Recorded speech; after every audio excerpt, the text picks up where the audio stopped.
Muy buenas noches, mis queridos amigos, hermanos, quienes se están conectando, se estarán conectando para repasar el estudio de esta semana. Sean todos bienvenidos. Hemos tenido un tema trascendental, un tema sumamente interesante en el cual sabemos que has de tener preguntas relacionados a algunos textos que pareciesen que fuesen contradictorios en la Biblia. Y de eso se trató el estudio de esta semana. En el día de hoy nos encontramos con el hermano Omar, que también nos acompaña, el cual nos estará, quiero decir, apoyando en el estudio, en el repaso de esta lección maravillosa y la comprensión de la misma. Omar, sea bienvenido. Gracias a mi hermano Alberto. Gracias a cada uno de ustedes por conectarse y ser parte de estos estudios que semana tras semana estamos realizando a través de estos medios. Y no tengan ningún temor en preguntar, no tengan ningún temor también en darnos sus opiniones, porque sus opiniones para nosotros son muy valiosas. Es más, si usted tiene alguna petición en especial por la cual desea que oremos, también podemos hacerlo a través de estos medios y lo tenemos a cada uno de ustedes en oración. Así que, Alberto, gracias por permitirnos ser parte, pues, de este gran programa para estar estudiando la palabra de Dios. Amén, amén, gloria a Dios. El versículo principal de esta semana, el cual estuvimos estudiando, se encuentra en Juan, el capítulo 5, el verso 39, el cual dice de la siguiente manera: escudriñad las escrituras, porque a vosotros os parece que en ellas tenéis la vida eterna, y ellas son las que dan testimonio de mí. Tremendo texto. Es un consejo que da Dios, que dio Jesús cuando estuvo aquí en la tierra, acerca de escudriñar ese libro preciado, de escudriñar la Biblia. En el Nuevo Testamento encontramos pasajes que parecen defender la idea de la existencia de almas o espíritus inmortales y de un infierno de fuego donde los impenitentes arden indefinidamente. Examinamos en su contexto y a la luz del resto de los pasajes bíblicos que nos hablan sobre estos temas, vemos que en realidad no existe contradicción, sino que todos enseñan lo mismo. La muerte es un estado inconsciente que dura hasta la resurrección. Hoy revisaremos algunos aspectos importantes como los diferentes temas que encontramos, como el rico y Lázaro, hoy conmigo en el paraíso, partir y estar con Cristo, predicar a los espíritus encarcelados, las almas debajo del altar, y también encontramos el texto relacionado al rico y Lázaro. Puros pasajes que a ciencia primaria, diríamos, sin revisar, pareciese que el tema de la inmortalidad del alma fuese cierta, número uno. Número dos, pareciese que cuando la persona muera automáticamente va al cielo o va a un espacio en medio y queda divagando o vagando hasta que las personas aquí en la tierra puedan interceder de tal manera que la persona encuentre el camino, o si no, va al infierno. Son creencias que han permeado la mente y el corazón del ser humano y viene desde que el hombre cayó en pecado. Viene desde que la serpiente le dijo a Eva que Dios sabría que si comiesen del fruto prohibido serían como dioses. Es interesante cómo este pensamiento y esta teología ha ido permeando las mentes de los seres humanos, y a la desesperanza el ser humano ha llegado a creer en estos aspectos como que fuesen una realidad. Entonces, el primer título de esta semana que revisaremos, el rico y Lázaro, ¿es parábola o realidad? En el infierno En medio de sus tormentos, el rico levantó los ojos y vio de lejos a Abraham y a Lázaro junto a él. Lucas 16:23. ¿Esto es parábola o es una realidad, mi querido Marco? ¿Cómo lo podrías definir? ¿Qué has visto? ¿Qué has comprendido al respecto? ¿Qué podemos compartir con aquellas personas que consideran que es una realidad? Ok, una vez más, para aquellos que en este momento se están conectando, queremos realmente estudiar detalladamente sobre este pasaje. Dicho sea de paso, este pasaje del rico y Lázaro es uno de los pasajes más contradictorios de la Biblia que se utilizan para defender la existencia de que si usted muere, si se portó bien, va automáticamente al cielo, o si se portó mal, va directamente al infierno. En este pasaje se apoyan mucho, pero la Biblia nos da a nosotros evidencias que nos detallan a nosotros que este pasaje es una parábola. No necesariamente tiene que tener el nombre de parábola y decir había una parábola, no, porque en la Biblia encontramos, por ejemplo, en Lucas, el capítulo 15, y esto lo vamos a dar como ejemplo para primero descifrar si es o no una parábola. En Lucas, el capítulo 15 y el verso 8, por ejemplo, nos da a nosotros una historia parecida, pero que no dice exactamente que es una parábola. Miren lo que dice Lucas 15:8. Dice la Biblia: ¿o qué mujer que tenía 10 dracmas, si pierde una dracma, no enciende la lámpara, barre la casa y busca con diligencia hasta encontrarla? Ahí no dice Jesús contó una parábola, entra directamente a una historia. Es más, hay otro más, por ejemplo, versículos 11 y 12. También digo, un hombre tenía 2 hijos, y el menor de ellos dijo a su padre: Padre, dame la parte de los bienes que me corresponde. Ahí este pasaje tampoco comienza de Jesús contando una parábola, cuenta directamente el ejemplo. Sin embargo, estos pasajes son considerados parábolas. Igualmente el capítulo 16 del mismo libro de Lucas dice: dijo también a sus discípulos: había un hombre rico que tenía un mayordomo y este fue acusado ante él como derrochador de sus bienes. Esto también es una parábola. Sin embargo, Jesús no comienza diciendo: había una parábola donde un mayordomo rico que tenía. No, no necesariamente Jesús explica una parábola diciendo el nombre de parábola.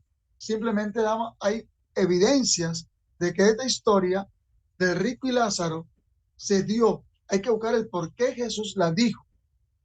¿Quiénes estaban alrededor de Jesús en ese momento? ¿Cuál es la enseñanza que Jesús quería dar en ese preciso momento? ¿Y por qué contó esta historia? Una historia irreal que no es una parábola, simplemente, perdón, que es una parábola y que da una enseñanza. Y podemos comenzar a buscar detalles significativos que contrarrestan lo que es la misma palabra de Dios. Porque si vamos al capítulo 16 y el versículo 24, podemos encontrar ciertos detalles que serían contradictorios a la palabra de Dios. Por ejemplo, miren lo que dice el capítulo 16 y el verso 24 de esta historia del rico y de Lázaro. Entonces, gritando, dijo: Padre Abraham, ten misericordia de mí y envía a Lázaro para que moje la punta de su dedo en agua y refresque mi lengua, porque estoy atormentado en esta llama.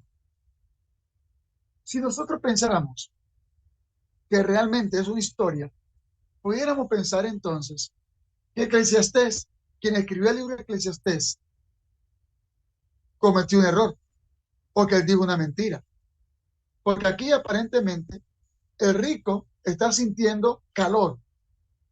está sintiendo que la llama lo están quemando y ahora él está pidiendo a Lázaro que aunque sea le moje un poquito sus labios.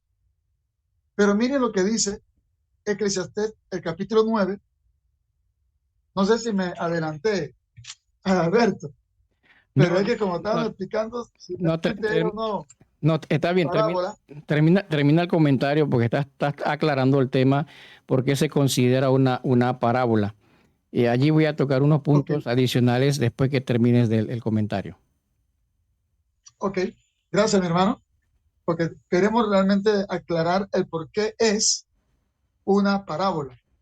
Miren, estamos hablando de que supuestamente hay un sentimiento, de que el muerto tiene sentimiento al morir, porque está diciéndole a Lázaro, por favor, Abraham, dile que Lázaro venga y moje mis labios. En pocas palabras, está sintiendo algo. Sin embargo, miren lo que dice Eclesiastés, el capítulo 9, versículo 5 y versículo 6. Son pasajes que ya hemos tocado, pero es bueno seguir repasándolos. Dice, porque los que viven saben que han de morir, pero los muertos nada saben, ni tienen más recompensa. Su memoria cae en el olvido. También perecen su amor, su odio, su envidia, y ya más nunca tendrán parte en todo lo que se hace debajo del sol. Salmo 146, el verso 4, vamos a utilizar un texto más solamente, porque si no, no terminaríamos hoy. Salmo 146, el verso 4, dice lo siguiente.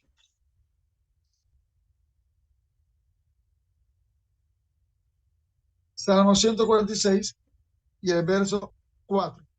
Sale su aliento y vuelve a la tierra, y en ese mismo día perecen todos sus pensamientos. Noten, este rico, entre comillas, tiene sentimientos que dice, por favor, Abraham, dile a Lázaro que venga para que moje mis labios. La Biblia dice que perecen todos sus pensamientos. Entonces, no hay en un muerto sentimiento. Los muertos nada saben. Es más, se antepone la idea de que el cielo está tan cerca del infierno porque da la oportunidad a que el rico pueda conversar con Abraham, que entre comillas está en el cielo. Sin embargo, cuando vemos, por ejemplo, y no vamos a tocarlo ya, pero usted puede buscarlo, en el capítulo 6, versículos 14 y 15 de 2 de Corintios, usted puede encontrar que las tinieblas no pueden tomar la luz. No hay una comunión entre las tinieblas y la luz. No pueden estar cerca. Por lo tanto, la distancia entre el cielo y el infierno, tal como dice esta parábola, es irreal. Pero Jesús la contó por una sencilla razón. Él estaba alrededor de los fariseos y ellos eran muy avariciosos y ellos tenían un concepto errado de lo que era la salvación y la misericordia divina. Por ejemplo, ellos querían dar a entender que en sus pensamientos, si a usted le iba bien, es porque usted se estaba portando bien y Dios le estaba favoreciendo a usted porque usted se estaba portando bien y era rico y tenía todo. Pero si usted era pobre, era porque usted era una persona maldita ante Dios y era un gran pecador y lo único que usted merecía era la muerte. Sin embargo, ahora Jesús le cuenta una parábola, esta parábola, y contradicta el pensamiento de cada uno de ellos. Ahora, ellos no van a pensar que ellos son, porque el pensamiento de ellos era que ellos eran los que tenían que estar con Abraham, no, no muriéndose. Ahora Jesús tenía que contarle algo para darle a entender una sola cosa. Y eso también debe darle a entender a usted y a mí una sencilla razón. Miren, amados, Jesús quería dar a entender lo siguiente. El tiempo de oportunidad se nos acaba. Y cada decisión que nosotros tomemos traerá consecuencias a nuestras vidas. Es tiempo de decidir lo que vamos a hacer hoy. Hoy es el tiempo de salvación, porque en un momento que nosotros morimos, ya no hay más paga. Noten que el rico le dice a Abraham, por favor dile que Lázaro vaya donde mis hermanos. Sin embargo, Abraham, entre comillas, le contesta, ellos tienen allá a Moisés y a los profetas. Noten, cuando vemos esto, vamos a comprender que quienes mataron a los profetas, ellos mismos. Y no creían en eso. Y tenían a alguien más grande que Moisés entre ellos. Y más adelante también lo iban a matar. Jesús quería dar a entender solamente unas cosas. A través de esta parábola, dejar la avaricia y comprender que cada una de nuestras acciones trae consecuencias. Gracias, Omar. Alberto. Gracias, Omar. Gracias, hermanos, también por estar en sintonía. Bienvenidos. Miren, hay algunos aspectos sumamente importantes que debemos resaltar acá. Número uno, Abraham cuando murió, lo podemos revisar en la historia del Génesis, cuando Abraham muere, es sepultado. ¿Ok? Este relato habla que cuando el pobre muere, ¿qué va? ¿Va a qué? Al seno de Abraham. Número dos, este relato cuenta que el rico va al infierno. ¿Por qué se utiliza el término infierno? Una de las costumbres, y hay que investigar un poquito el tema de historia, una de las costumbres que se tenía era que existían hogueras en donde quemaban a las personas que morían de lepra. ¿Ok? Y esas hogueras se les conocían como infierno. Cuando Jesús hace esta analogía, él está haciendo una comparación de lo que ellos consideraban correcto e incorrecto.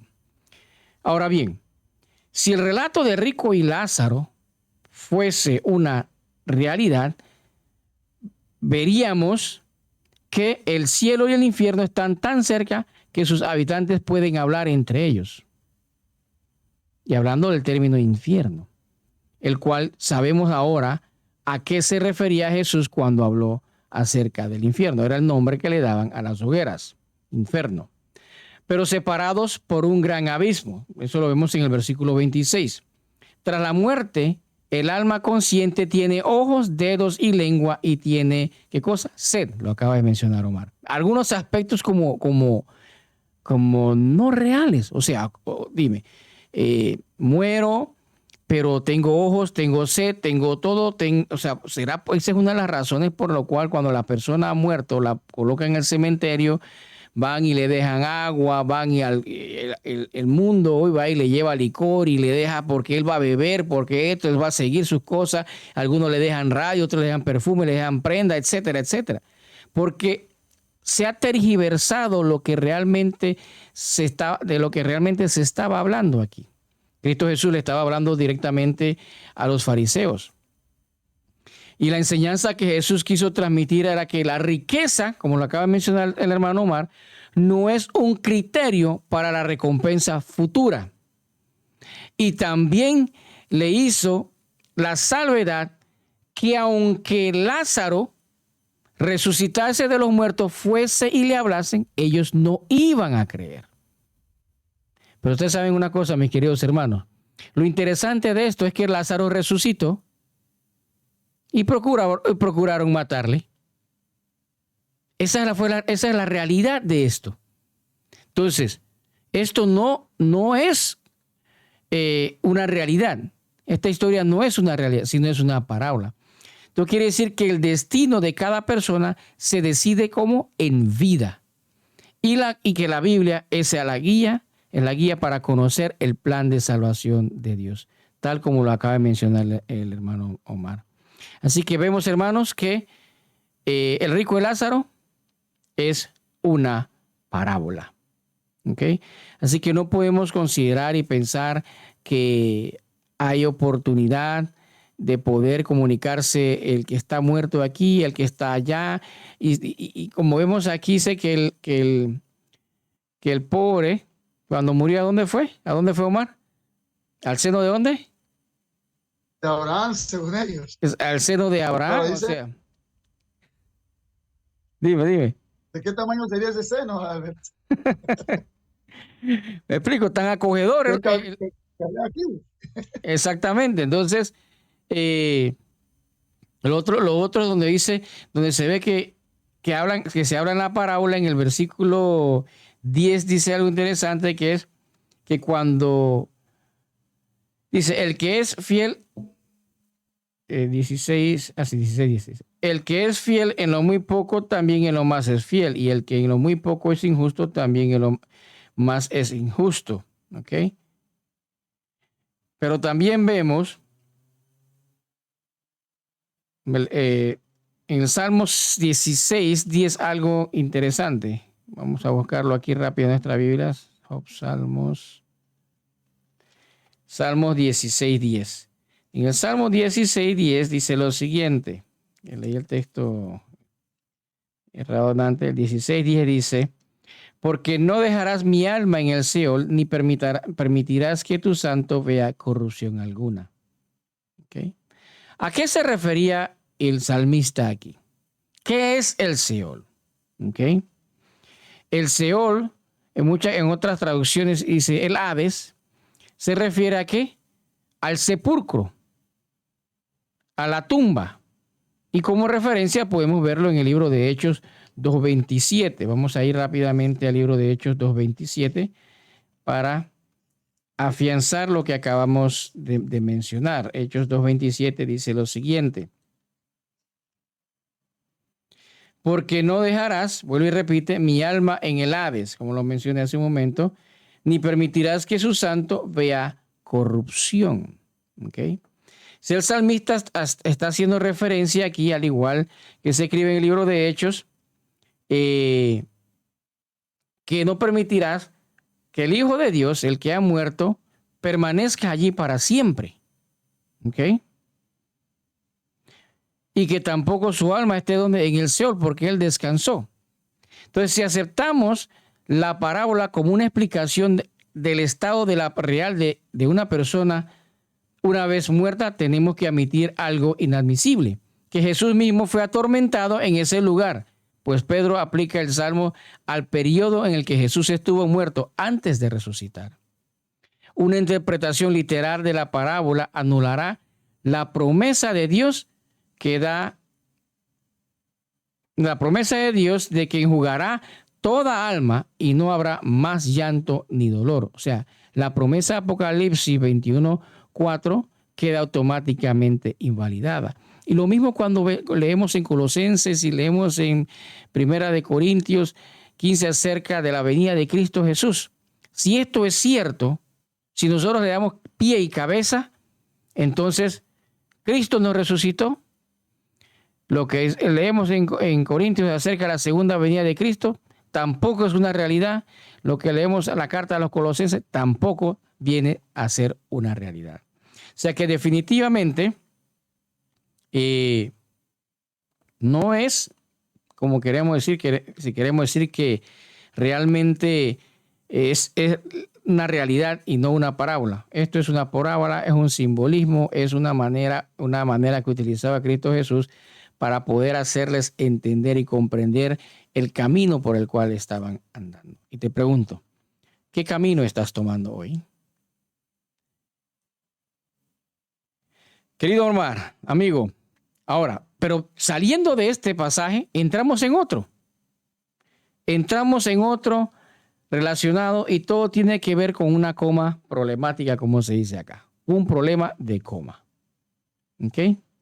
Y ese problema de coma también lo podemos encontrar en el libro de Lucas, en el capítulo 23, 43. Y lo voy a leer por acá. Y ahí vas a ampliar y decir por qué no pudo ir una vez que murió el ladrón, no pudo ir al cielo. Utilizaremos algunos textos bíblicos para afianzar las razones del por qué no. 23:43 dice lo siguiente: entonces Jesús le dijo, de cierto te digo que hoy estarás conmigo en el paraíso. El versículo 44 dice, cuando era como la hora sexta, hubo tinieblas sobre toda la tierra hasta la hora novena. y el sol se oscureció y el velo del templo se rasgó por la mitad. Entonces Jesús, clamando a gran voz, dijo: Padre, en tus manos encomiendo mi espíritu. Y habiendo dicho esto, expiró. Cuando el centurión vio lo que había acontecido, dio gloria a Dios diciendo: verdaderamente este era hombre justo. Y toda la multitud de los que estaban presentes en ese espectáculo, viendo lo que había acontecido, se volvían golpeándose el pecho, pero todos sus conocidos y las mujeres que le habían seguido desde Galilea estaban lejos mirando estas cosas. En Lucas, cuando leemos aquí, pareciese que diese pie a que esto fuese una realidad. Sin embargo, cuando nosotros vamos al libro, creo que es el libro de Mateo, vamos a ir al Mateo, la crucifixión de Cristo.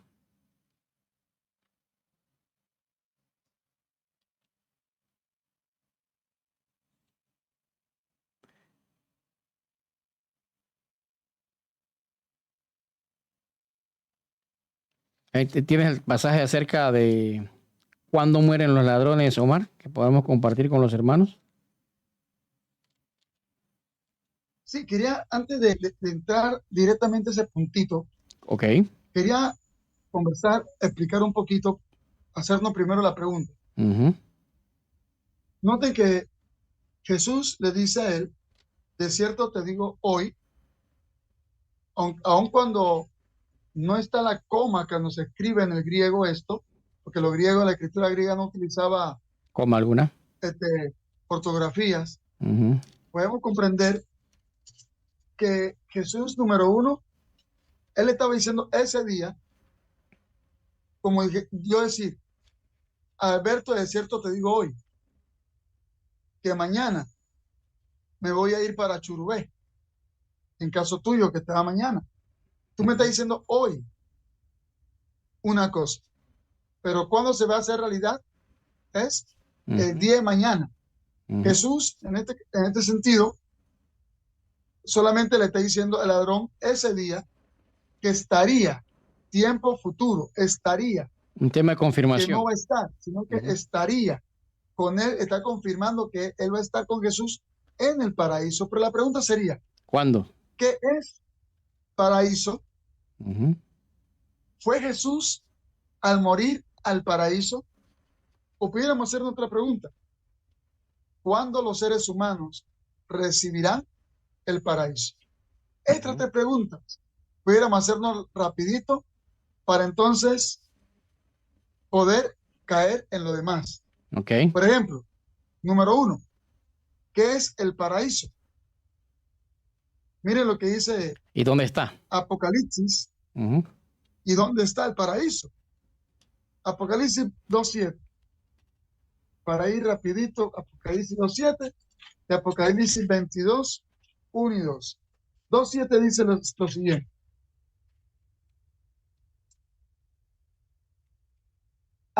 el que tiene oído, oiga lo que el Espíritu dice a las iglesias.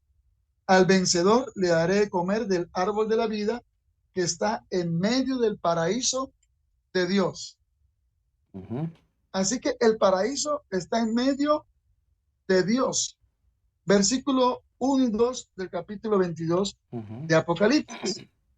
Miren lo que dice: después me mostró un río limpio de agua de vida, resplandeciente como cristal, que fluía del trono de Dios y del Cordero, en medio de la calle de la ciudad, y a uno y a otro lado del río estaba el árbol de la vida, que produce 12 frutos, dando cada mes su fruto, y las hojas del árbol eran para la sanidad de las naciones. Entonces, el paraíso de Dios o el trono de Dios es la ciudad de Dios.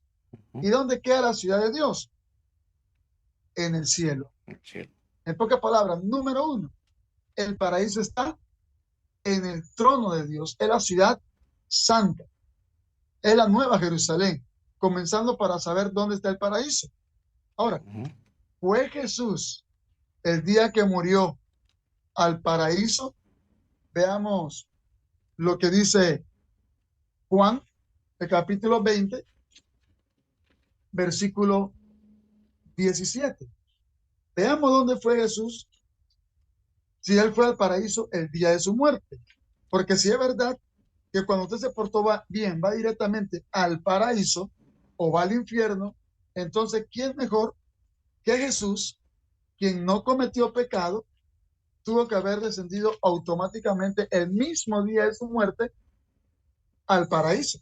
Sin embargo, miren lo que dice el capítulo 20 y el verso 17 de Juan. Te lo leo. Y el verso 7, perdón. ¿El verso 7 o 17? 17. 17. 17 de Juan. Dice, Jesús le dijo, no me toques porque aún no he subido a mi Padre, mas ve a mis hermanos y diles, subo a mi Padre y a vuestro Padre, a mi Dios y a vuestro Dios. Imagínense, esto ocurrió el primer día de la semana o el tercer día de Jesús cuando resucitó. En pocas palabras, él el tercer día aún no había subido al cielo. Cuando María Magdalena, que fue la primera persona a quien él se le presentó, lo fue a tocar, él me dijo, en alguna Biblia dice, no me toques, porque aún no he subido a mi Padre. En pocas palabras, él no había subido al paraíso de Dios que está en el cielo. Comenzando por ahí. Ahora, si Jesús mismo no ascendió al cielo directamente, entonces, ¿cómo podemos decir nosotros que el ladrón ascendió al cielo junto con Jesús? Es más, la Biblia nos enseña a nosotros en Juan 14, del 1 al 3, cuándo nosotros recibiremos ese paraíso. La Biblia dice claramente, no se turbe vuestro corazón, creed en Dios, creed también en mí. En la casa de mi Padre muchas moradas hay. Si así no lo fuera, yo os hubiera dicho, voy pues a preparar lugar. En pocas palabras, un paraíso. Preparar un lugar para vosotros. Y si me fuere y os prepare el lugar, vendré otra vez y os tomaré a mí mismo para que donde yo estoy, vosotros también estéis. Jesús nos promete un paraíso. ¿Cuándo? Cuando Él regrese por segunda vez. No en este momento, mi querido amigo y hermano Adalberto. El ladrón no subió automáticamente al paraíso de Dios. Él está dormido esperando la venida de Cristo Jesús. Y cuando Cristo vuelva por segunda vez, ahí ese ladrón va a tener la promesa como si fuera el mismo día que Jesús le dijo, de cierto te digo hoy, este día que estarás. ¿Cuándo? Cuando Él regresaba por segunda vez. Y el ladrón cuando abra sus ojos, lo primero que va a ver va a ser a Cristo Jesús y va a recordar la última palabra que él escuchó, que fue, estarás conmigo en el paraíso. Y ahí automáticamente va a ver a Cristo venir cuando Cristo vuelva por segunda vez. Hay evidencias, mis amados, que Cristo cuando murió, Él no ascendió automáticamente al cielo. Era el tercer día ya, cuando Él le dice a María Magdalena, necesito ir, voy a subir primero a mi Padre. Mientras tanto, tú ve y cuéntale a los otros que yo he resucitado. Y con esto queremos darle a entender a usted, mis amados, que el ladrón en la cruz, él está muerto. Él está esperando que Cristo regrese, que esa promesa que Jesús le dijo ese día pueda hacerse realidad en su vida. Sabes, Omar, que es bueno siempre compartir otras versiones de la Biblia y así nos damos cuenta que existen errores. Existen algunos, no sé si errores, podríamos llamarlo errores de ortografía o temas de cultural, de traducción, o de pronto con el propósito de tratar de aclarar algunas cosas, ¿no? Sin embargo, es bueno complementar con otras traducciones de la Biblia. Por ejemplo, está la Biblia de la versión Kadosh. Dice esta versión, dice, entonces dijo Yeshua, recuérdate de mí cuando vengas como rey. Yeshua le dijo, sí, te prometo que tú estarás conmigo en el Gan Edén. Sí te prometo que tú estarás conmigo. Y vemos, dice, estarás conmigo en el Gran Edén, en el Gan. O sea, estamos hablando del paraíso nuevamente. Venimos y vemos ahí Exacto. en el paraíso. Sin embargo, como acaba de mencionar, es una promesa que se hace en el día, en el momento. Como que dice, te confirmo hoy que sí estarás. Entonces, si vemos el tiempo se utiliza ¿en qué? En un futuro. No se dice que es ahora. No es un cumplimiento real, y a lo que acabas de comentar realmente amplía las razones por las cuales Jesús no había subido ni siquiera a su Padre. Ahora, hay otro tema importante que comentar acá es, ¿qué pasó con los ladrones? ¿Cuándo murieron? ¿Lo tienes presente? ¿Ok? Miren, el libro de Mateo a nosotros nos habla de que al morir Jesús, también automáticamente, tiempo después, los ladrones son muertos. Ellos no mueren el mismo día que Jesús murió. Sin embargo, la, la Biblia da referencias directas de que estos dos ladrones, uno de ellos recibió su herencia, que fue la promesa de una vida eterna, mientras que el otro lamentablemente se dedicó fue a acusar a Jesús.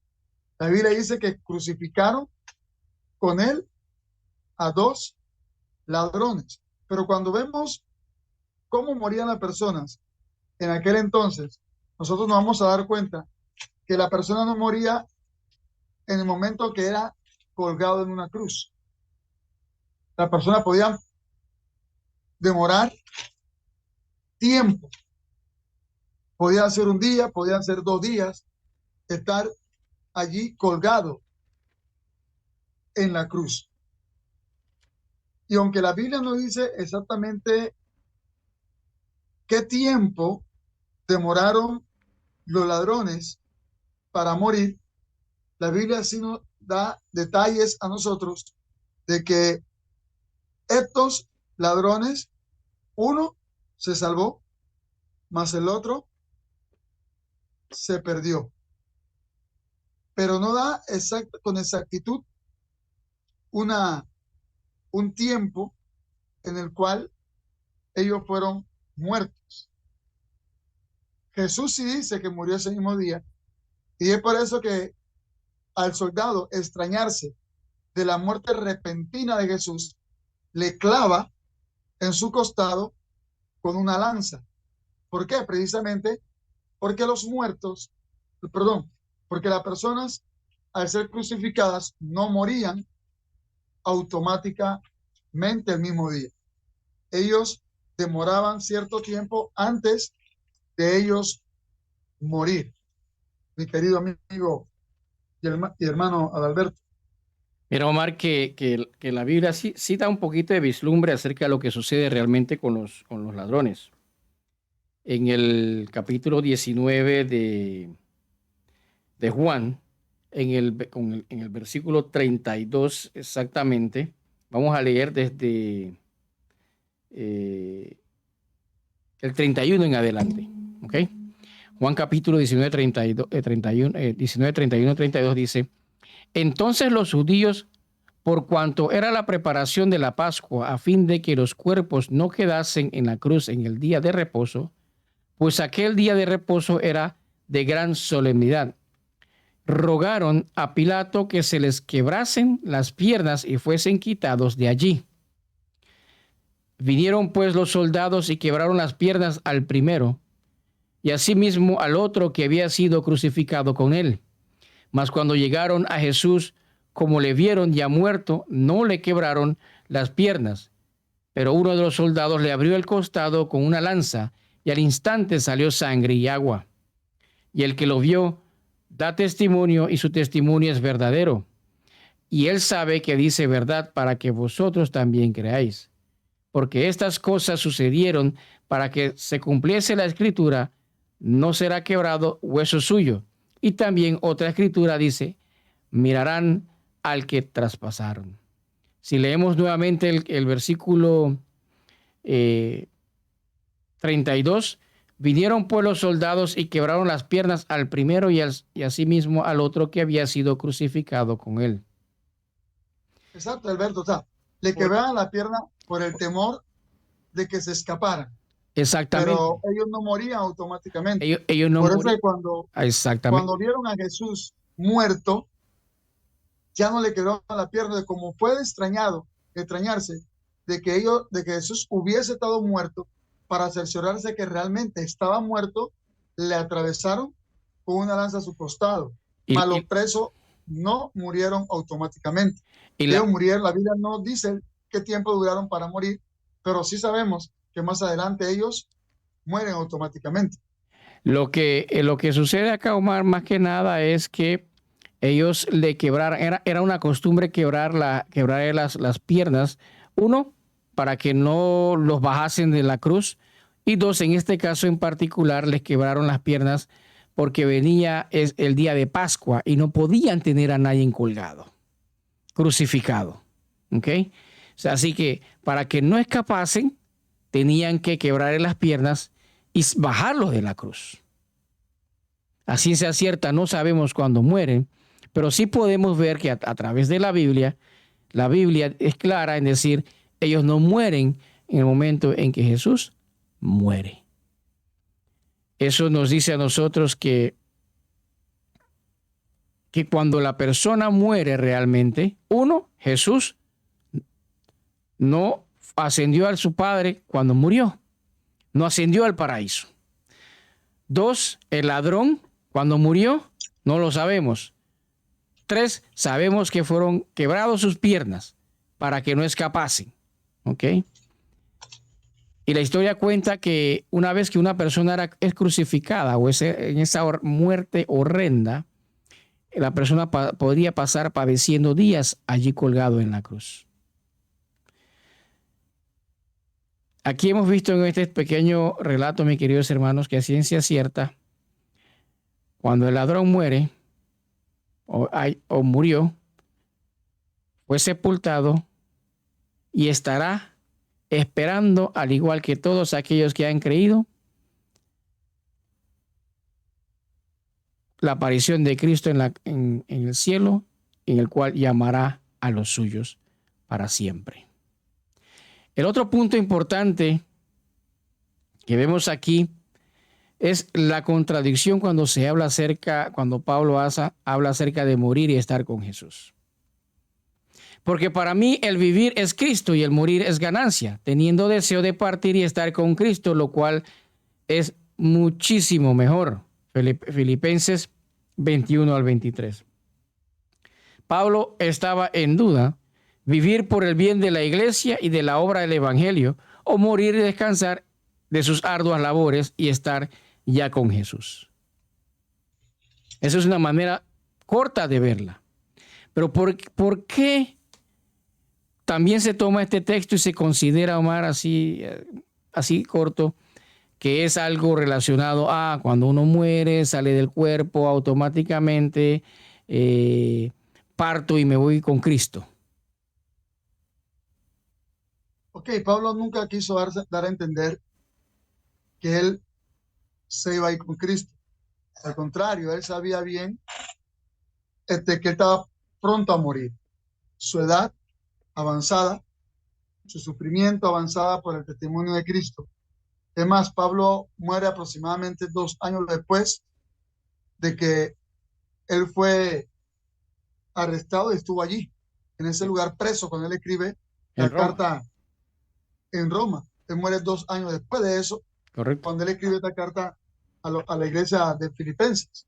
Decapitado. Sin embargo, su pensamiento, el pensamiento de Pablo estaba consciente de lo que dice 1 Tesalonicenses capítulo 4, versículo 16. Su pensamiento estaba en lo que dice 1 Corintios 15, 45, 15, 40 y 15, 45, 15, 52, perdón, que él estaba consciente de eso. ¿Cuándo? Cuando Cristo viniera. Si él moría, para él era ganancia. ¿Por qué? Porque ya estaba preparado. Pues cuando vemos todo el vituperio que Pablo pasó, Pablo ya estaba preparado, a tal punto que él más adelante dice, ya he acabado la carrera, he guardado la fe, por lo cual me ha sido reservada la corona de vida. Y no solamente a mí, sino para todos los que creen, también su venida. O sea, Pablo, el pensamiento de Pablo era ese, que si él moría, ya él estaba preparado para encontrarse con Cristo. No en ese momentito de su muerte, sino cuando Cristo regresara a la tierra por segunda vez. Y si estaba vivo, beneficiaba a los que estaban a su alrededor, porque iba a seguir predicando la palabra de Dios. Simple y llanamente de esa manera. Por lo que tú dijiste al principio, Pablo sabía claramente para él, su vivir era Cristo. Mientras él estaba vivo, iba a predicar de Cristo. El morir iba a ser ganancia. ¿Por qué? Porque ella iba a descansar y la próxima vez que abriera sus ojos era para encontrarse con Cristo Jesús. Así es, sencillo como eso, Omar. No hay otra explicación, no hay otra vuelta que le podamos dar a este asunto, porque realmente esa era la experiencia de Pablo. Él conocía exactamente el estado de los muertos. ¿Qué sucedía con el hombre al morir?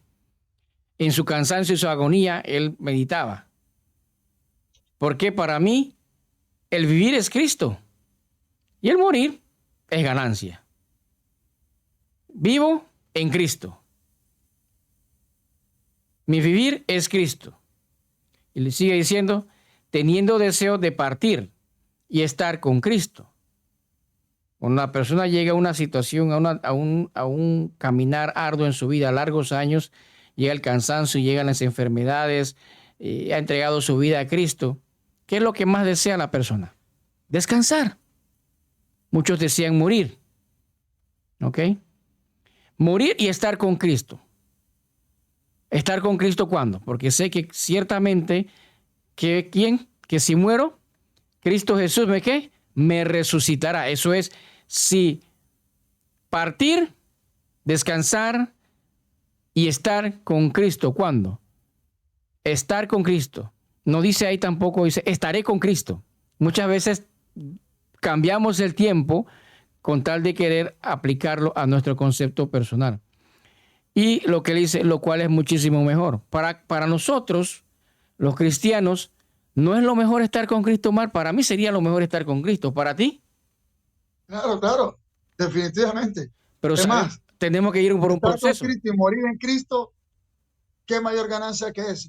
No hay mayor ganancia que esa. Así que, hermanos, no dejemos que estas cosas nos confundan en cuanto al proceso de la muerte, o lo que escribe Pablo en este sentido.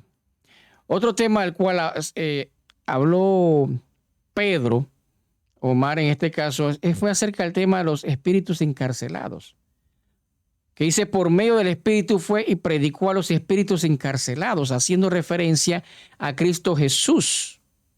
¿Okay?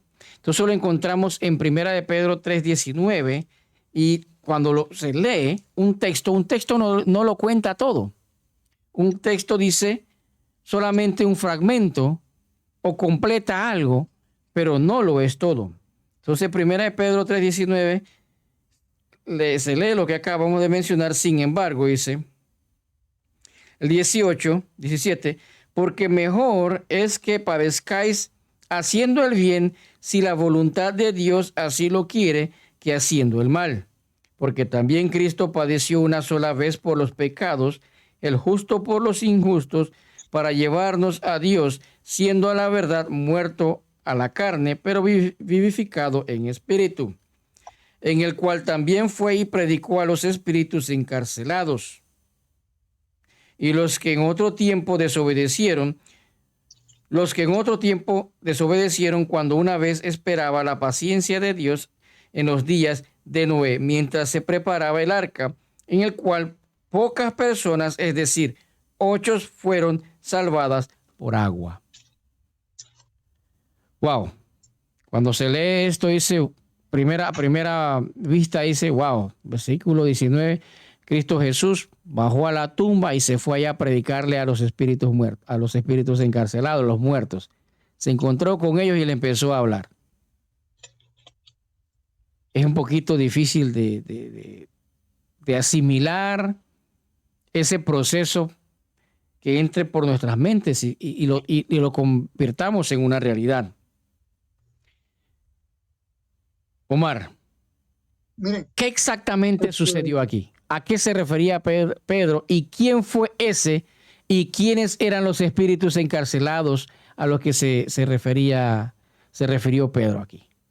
dice que siempre debemos dejar que la Biblia nos explique por sí sola, Correcto. porque a simple vista, como tú acabas de decir, podemos pensar que hay espíritus que están encarcelados O que y que estuvieron. andan deambulando por ahí quizás y están presos. Así es. Pero vamos a ver muchas veces lo que Dios, qué palabra Dios utiliza para reemplazar otra.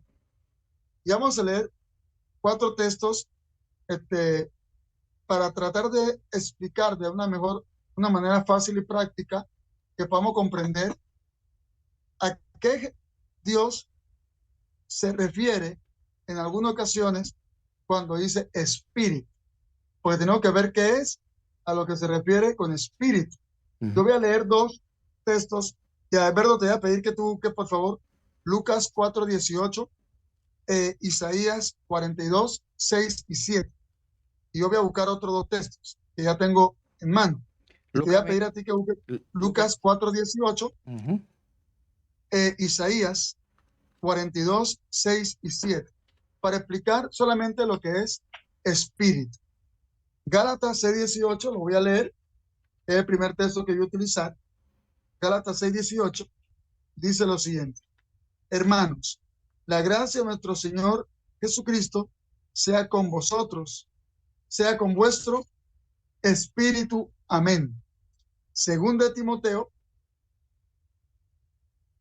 también vamos a leer el capítulo 4 y el verso 22. El Señor Jesucristo esté con tu espíritu. La gracia sea con vosotros. Amén. Por favor, Lucas 4:18, ¿qué dice? Lucas 4:18 dice lo siguiente: el Espíritu del Señor está sobre mí, por cuanto me ha ungido para dar buenas nuevas a los pobres. Me ha enviado a sanar a los quebrantados de corazón y a pregonar libertad a los cautivos, y vista a los ciegos y poner en libertad a los oprimidos. Isaías 42, 6 y 7, el otro texto que me gustaría leer. Isaías 42, 6 y 7, 6 y 7. dice lo siguiente: yo Jehová te he llamado en justicia y te sostendré por la mano. Te guardaré y te pondré por pacto al pueblo, por luz de las naciones, para que abra los ojos de los ciegos, para que saques de la cárcel a los presos y de casas de prisiones a los que moran en tinieblas. Amén. Entonces, cuando vemos cada uno de estos textos, yo les pregunto, mi querido amigo y hermano que estás escuchando hoy, ¿de qué se está refiriendo? ¿De personas que uno ve o personas que uno no está viendo? ¿Quiénes son los que están presos? Cuando Jesús vino a sacar de la cárcel, ¿a quiénes? ¿A personas que no se veían o a personas que él veía? A personas que veían. Cuando la Biblia en algunos aspectos habla de espíritu, habla del cuerpo de la persona. El cuerpo, no de alguien que está deambulando que no se ve. Pedro se refiriera a eso. Si nosotros leemos, por ejemplo, el versículo 20 en su contexto bíblico de Primera de Pedro, nosotros vamos a comprender que el capítulo 3, el versículo 20 ahora, miren lo que dice. Los que en otro tiempo desobedecieron cuando una vez esperaba la paciencia de Dios en los días de Noé, mientras se preparaba el arca, en el cual pocas personas, es decir, 8, fueron salvadas por agua. Ahora noten, habla de espíritus, pero también está hablando de personas. En pocas palabras, los espíritus que habla Pedro aquí no son seres que no vemos, son personas. Son Exacto. personas que nosotros estamos viendo. 4 de 8 de esas personas se salvaron. ¿Y Todo el mundo cómo se encontraban, cuál era la condición de los antediluvianos? Porque estamos hablando, estaban presos en estaban sus presos. deleites. Exactamente, entonces como, Estaban presos en sus deleites, así en es. sus pasiones, Y en no, sus vicios. exactamente. Nos cuesta Y cuando Cristo vino, comprender eso. exacto, eso es lo que nos cuesta comprender. Y preferimos mejor tener la idea de que hay espíritus que están presos o que mi espíritu se va para el cielo porque es más práctico.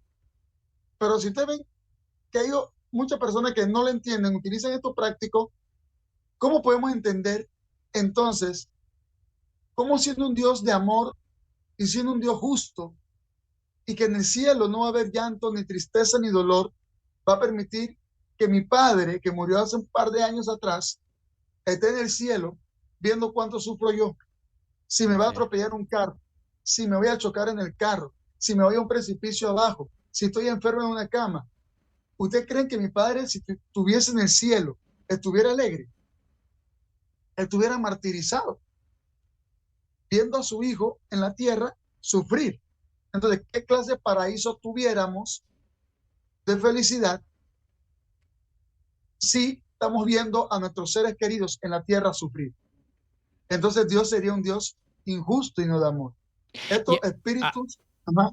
Es decir, en otras palabras, mis queridos hermanos y Omar, lo que sucede acá es que entonces a través de quién Jesús predica, a través de quién Dios predica. El texto lo dice. Automáticamente te lo está diciendo. ¿A través de quién? De Noé, pregonero. ¿Ok? A través de Noé pregonó aquellos espíritus encarcelados. ¿En qué sentido? Metidos en sus propias concupiscencias, en sus propios placeres. Y sabes una cosa, Omar, muchas veces hemos llegado a decir, o se ha escuchado más bien, hemos llegado a escuchar que Dios le predicó a los ángeles a Jesús le predicó a los ángeles, perdón, que fueron echados del cielo para que se arrepintiesen. La Biblia no dice eso. Ningún lugar. En ningún lugar. La Biblia dice claramente, y lo vemos en 2 de Pedro 2:4, que porque si Dios, enfáticamente dice aquí, porque si Dios no perdonó a los ángeles que pecaron, sino que arrojándolos al infierno los entregó a prisiones de oscuridad para ser reservados para el juicio. Y si no perdonó al mundo antiguo, sino que guardó a Noé, pregonero de justicia, con otras 7 personas, trayendo el diluvio sobre el mundo de los impíos, y así condenó por destrucción a las ciudades de Sodoma y de Gomorra, reduciéndolas a ceniza y poniéndolas de ejemplo a los que habían de vivir impíamente, y libró al justo Lot, abrumado por la nefanda conducta de los malvados. Tremendo. Como lo mencionaste, Omar, la Biblia se responde a sí misma. No podemos tratar de acomodar nada. ¿Ok? Así que, mis queridos hermanos, como lo acaba de mencionar el hermano Omar, al usar la expresión espíritus encarcelados, Pedro se refería a personas sometidas y esclavizadas por el pecado. Sencillo. Juan 8:34. Sencillo. Realmente. Y quiero solamente resaltar una cosita, Alberto. Cuando la Biblia dice que Dios no perdonó a estos ángeles, no quiere decir que Dios no le dio oportunidad de arrepentirse. Hay que ir para atrás en la historia. Le dio oportunidad de arrepentirse. Correcto. Pero ellos no aceptaron a Cristo, no aceptaron confesar su pecado que habían cometido, haberse separado de Dios, hacerle caso a Satanás, y lamentablemente Ahí donde la Biblia entonces dice que Dios no lo perdonó. ¿Por qué no lo perdonó? Porque ellos no aceptaron el perdón divino. Así es. Y como no aceptaron el perdón divino, tuvieron que sufrir las consecuencias de no aceptar el perdón divino, haberse arrepentido de lo que ellos habían cometido. Simple y llanamente de esa manera. Para que no hay que dejemos el pensamiento, no, que Dios no lo quiso perdonar. No, no, no. No, no, Cuando la Biblia dice no, Dios no lo perdonó, es porque ellos no quisieron recibir el perdón de Dios. Es así como es. cualquier ser humano. Si usted Es, no acepta que Dios es el lo mismo perdone, proceso, el mismo ¿cómo Dios lo proceso. va a perdonar? Así es el mismo Es lo proceso. mismo. Es el mismo proceso. Y Así vemos, que, hermano querido, los espíritus son usted y soy yo. y con esto, Omar, vemos que realmente el proceso de Jesús no cambia. Jesús no cambia. La misma oportunidad. La La misma. misma oportunidad. Y para cerrar, vamos a decir cerrar con broche de oro. Almas que piden justicia. En el libro de Apocalipsis 6, otra cosa que estudiamos y tocamos esta semana, Omar, es almas bajo el altar. Este es otro texto conflictivo en el cual las personas llegan a decir, no, están debajo, ahí están vivos, ves que se murieron, pero están allá abajo clamando, están ahí penando. No hay razón. Cuando abrió el quinto sello, vio bajo el altar las almas de los que habían sido muertos por causa de la palabra de Dios y por el testimonio que tenían. Vio Juan las almas incorpóreas de los mártires hablando con Dios en el cielo. ¿Eso es lo que realmente vio Juan? ¿A eso se refiere? Entonces, ciencia básica, para decirlo así. Ciencia básica. Vamos a la conversación que tuvo Dios con Caín. ¿Qué fue lo que le dijo? La sangre de tu hermano, ¿qué? Clama a mí desde dónde. Clama a mí desde dónde? Desde la tierra. Ese es el número uno para empezar por ahí haciéndolo más sencillo y básico. ¿Ok? Ahora bien, ¿a qué se refiere con el altar? ¿Dónde estaba situado? Las almas, ¿qué representan? El clamor de la sangre, ¿qué es? ¿Es literal o simbólico? ¿No recibirán recompensa?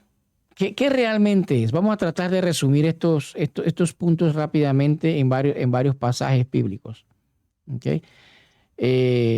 Omar, no sé si quieres buscar o tienes ahí algo que compartir antes que resumamos aquí los puntos Sí, primarios. tenía esta pregunta hace un par de días atrás. Me la hizo casualmente una hermana de la iglesia. Estábamos tocando un tema sobre Apocalipsis y ella nos hace la misma pregunta. Entonces, hermano, esas almas, ¿qué son? Entonces, están vivos, están muertos, ¿qué son? Exacto. Están Tenemos que penitentes. recordar, antes que nada, que Apocalipsis es un libro que habla mucho simbolismo. No son cosas literales. Y tenemos que recordar, por ejemplo, a un personaje muy conocido por usted y por mí, Juan el Bautista. Juan el Bautista, él muere esperando la respuesta de Cristo. Tanto así que su fe se ve tentada a desconfiar y manda a preguntar a Jesús, vayan a preguntarle a ese hombre llamado Jesús si realmente él es Jesús o tengo que esperar a otro. Porque él había escuchado que Jesús había sacado de la cárcel a otros. Ahora, ¿qué está esperando Juan? Que él también saliera de la cárcel. Sin embargo, Juan muere. Ahora, así como Juan, el libro de Hebreos, en el capítulo 11, nos enseña a nosotros un grupo de personas que murieron sin esperar la respuesta, sin esperar lo prometido. Y miren cómo lo detalla el libro de Hebreos, así rapidito, para que en la fe murieron, versículo 13, en la fe murieron todos estos sin haber recibido lo prometido, sino que mirándolo de lejos, creyéndolo y saludándolo, y confesando que eran extranjeros y peregrinos sobre la tierra. Sin Okay. embargo, más adelante dice algo parecido. Versículo 36 y 37. Otros experimentaron oprobios, azotes y además de esto, prisiones y cárceles. Fueron apedreados, aserrados, puestos a pruebas, muertos a filo de espada, anduvieron de aquí para allá, cubiertos de pieles de ovejas y de cabra, pobres, angustiados, maltratados. Estos hombres, de los cuales el mundo no era digno, anduvieron errantes por los desiertos, por los montes, por las cuevas, por las cavernas, pero ninguno de ellos, aunque alcanzaron buen testimonio mediante la promesa, recibió lo prometido. Imagínense, todos estos hombres, de una manera simbólica, Juan lo ve, clamando. Ellos mueren clamando por justicia. Ellos mueren, pero su sangre clama una justicia. Y esa justicia es la que simbólicamente el profeta Juan ve. Todas esas personas que murieron por el testimonio de Jesucristo mueren clamando por una justicia. Y esas son las almas que tarde o temprano, dice la Biblia, que Dios va a hacerle justicia. Es más, si usted y yo morimos en Cristo, nuestras almas clamarían esa justicia, porque nosotros estamos esperando una promesa que Cristo nos hizo, que vendría nuevamente.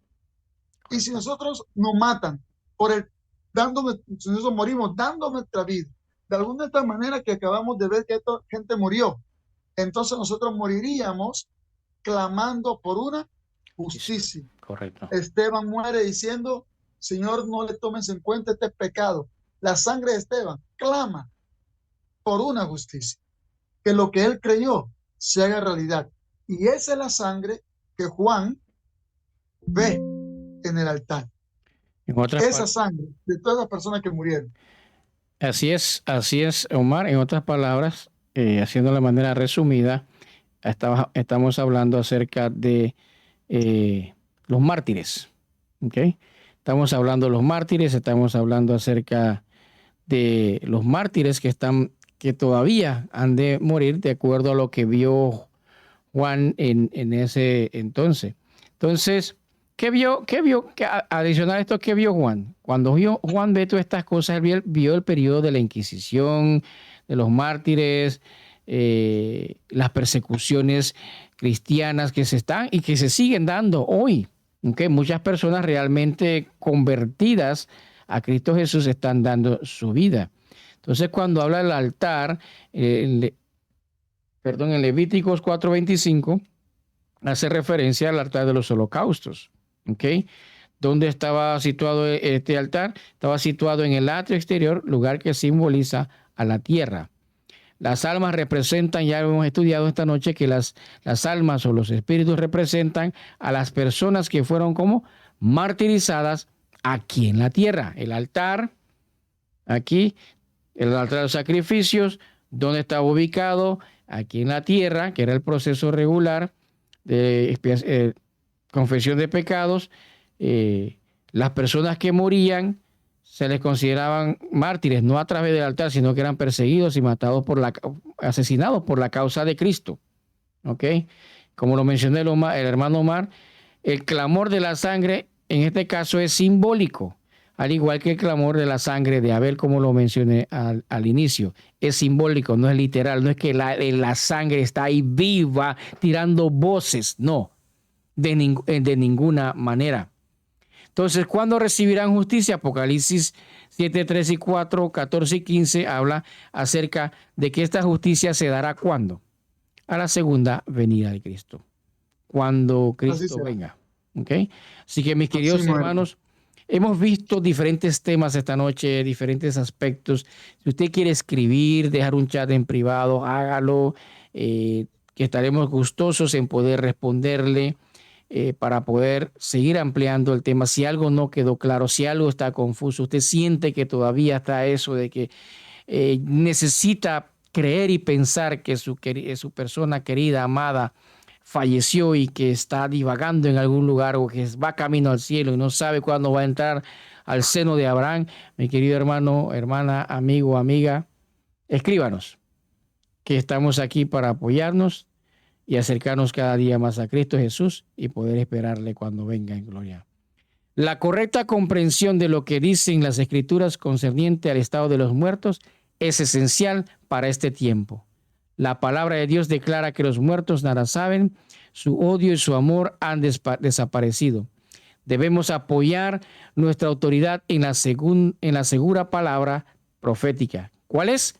La Biblia. A menos que estemos arraigados y fundamentados en la verdad, seremos barridos por las trampas engañosas de Satanás. Debemos aferrarnos a nuestras enseñanzas bíblicas, mis queridos hermanos. No se deje llevar por fábulas o por teorías erróneas, sino que busque la Biblia, pida discernimiento a Dios y que Dios le dará sabiduría y discernimiento a todo que le busca con corazón sincero. Y ese es usted. Búsquelo con corazón sincero y Dios le abrirá y le dará a entender las cosas que usted necesita comprender.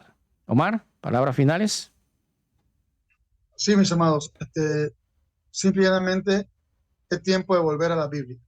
Amén. La Biblia dice: escudriñad las Escrituras, estudiemos cuidadosamente, renglón, renglón, línea sobre línea, un poquito aquí y otro poquito allá. Oremos. Esperamos la pronta venida de Cristo. Amén. Omar, ¿nos diriges en oración para terminar? Oremos. Querido y amante Padre Celestial, te agradecemos, Señor, porque hemos sentido tu presencia en esta hermosa noche. Amén. Te rogamos, Padre, que nos hagas idóneos de entender tu palabra y que cada vez que podamos abrir tu palabra, tu Santo Espíritu, así como inspiró a los profetas y escritores bíblicos, también nos puede inspirar a nosotros a poder comprenderla y hacer de ella un estilo de vida. Amén. En Jesús te lo rogamos, Señor. Amén. Amén. Bendiciones. Bendiciones. Dios me los guarde. Hasta la próxima semana.